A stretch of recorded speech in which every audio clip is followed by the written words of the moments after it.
Hi, I just think that this semester of science was very educational, and I feel like everything that we learned we're going to be able to use in the classroom, and all the activities are going to help us with teaching our students and different kind of students. We learned how to work with using hands-on activities and lecturing, and I feel like all students are going to be able to learn in our classroom from doing the activities that we did. I liked how this class wasn't a lot of busy work and everything that we did was needed, and it allowed us to have our own creativity because we got to make a lot of our own assignments and a lot of our own lessons. And I really like doing that because I really haven't had much time, and I'm not a fan of science, so I needed that because when I came into the course, I was really scared about having to teach other students science, but now I feel more comfortable and I feel like it will be a great time in the classroom. Misconceptions are basically just a view or opinion that is incorrect, but you think it's correct based on your thinking. And a lot of misconceptions that happen in science would be that cloud cover causes moon phases when really it's the place of the moon and from the rotation of the earth. Another misconception that happens a lot is that gravity relates to only things on the earth when really gravity is everywhere and affects all the different planets and even on the moon and in space. I will try to leverage students' misconceptions in my classroom by using language that they understand and not using just book talk or textbook talk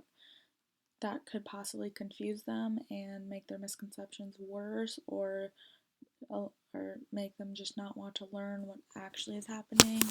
I will try to connect with the students and make sure that they understand what is actually happening and not just what they think is happening. I will also try my best to make sure that the students are not just memorizing the information and that they're actually understanding it and are understanding what we're going through and will be able to remember it for years down the road and not just for their assessments that they have to take on it, but it will stay in their brain and they can build on it over the years. The progressions of the standards means that students will be able to continually build on to what they're learning. It is also so that they can and revise their knowledge and abilities. The goal of the progression within the standards is to take their prior knowledge and guide it toward a more scientifically based knowledge and coherent view of the natural sciences and engineering. They made this so that the teachers would not feel overwhelmed and only have a shallow coverage of large number of topics, and it allows the teachers more time to focus on stuff that they need to actually learn that year and not stuff that they should be going over in later on years. In the standard 1-ESS1-1, use observations of the sun, moon, and stars to describe patterns that can be predicted. The DCI is the universe and its stars, is patterns of the motion of the sun, moon, and stars in the sky can be observed, described, and predicted. Is basically could be you like making a model of the Earth and having the moon and the sun around it, and showing your students how like the different rotation of the Earth affects what each part of the planet sees. In the standard 5PS1-3, make observations and measurements to identify materials on their properties. Basically, when you're teaching the standard, you can be using different materials like baking soda, metals, minerals, liquids, and combining them and showing them what the different properties are when they're combined. And before students come into your grade, they should be learning like what these materials are when they're alone and what their properties are, and as they go on in the future to different classes, they should be learning what happens to their properties as they combine with different materials, and it basically like how heat or the temperature or um, just different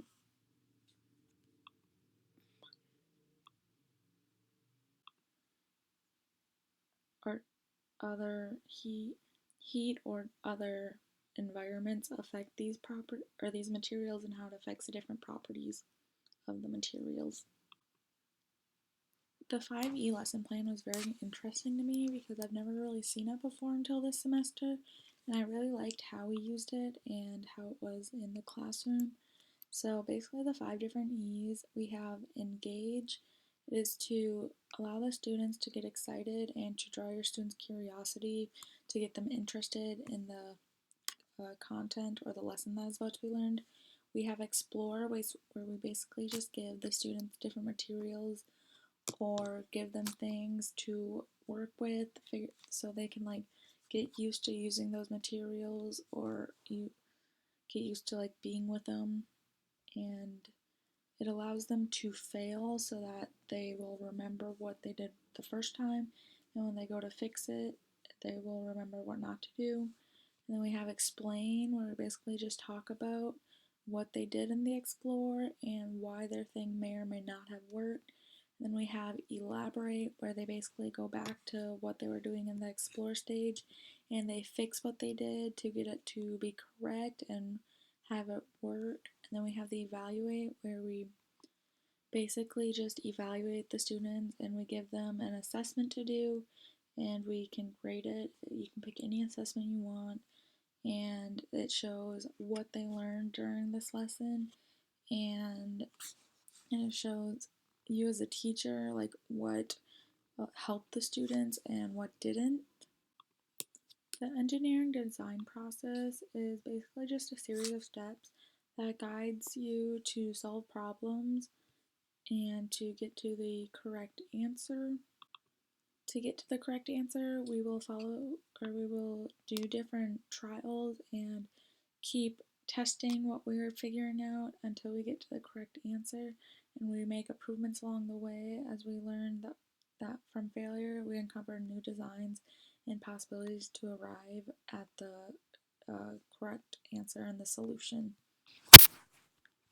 The 2 assignments that I thought were really necessary for this class was definitely the 5E lesson plan and the group teach. I definitely thought that it could have been useful if we would have taught like actual students and not just our classmates, but I know it's really hard to get actual students into the class. And another one that I thought was really helpful was definitely doing the bulletin board, because